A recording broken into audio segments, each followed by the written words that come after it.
ultimately become a major problem for the Qing dynasty, as their lack of initiative would leave them vulnerable to the so-called barbarians they scolded. Up to this point, opium had become a major problem in China, and the government took action to solve this problem by criminalizing the drug and its sale. This was at the dismay of the British, who would easily take advantage of the high-demand opium market in China via their Indian colony.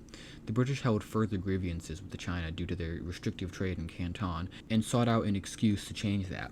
The British had been smuggling opium into Canton for several decades, and the Qing dynasty eventually had enough of it.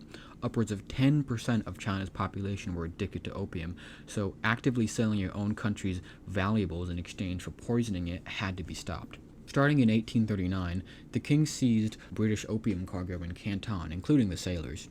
The British government were outraged due to the abduction of civilians and loss of cargo without compensation, so they sent their fleet to China to negotiate. The British demanded security for British citizens in China, lifted trade restrictions, and an apology and compensation for the destruction of valuable product. The Qing dynasty obviously didn't accept these demands, so then began the First Opium War. The British had a massive advantage in military technology. A small fleet of 37 ships could cripple the entire Chinese coast. Ships would bombard the coast and the inland via rivers, and without a single army landing in the mainland China, the Qing dynasty were completely powerless.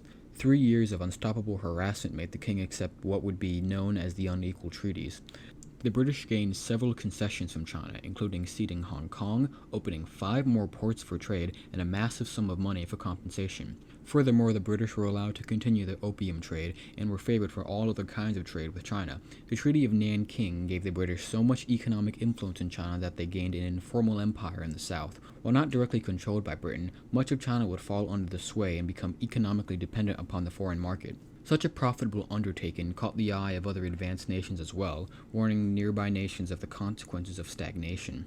This allowed for China's century of humiliation, where more advanced nations take advantage of China's lack of industrialization and large consumer market without issue. Countries such as France, Russia, Britain, Germany, and eventually Japan were able to carve out spheres of influence in China, in which the government had far less economic and political control. Whilst this process only began during the Taiping Rebellion, the causes of the dismemberment of China exposed weakness. Humiliated by foreigners in the Opium War, the Qing government's right to rule could be questioned, allowing for potential liberators to take power. In sum, China up to this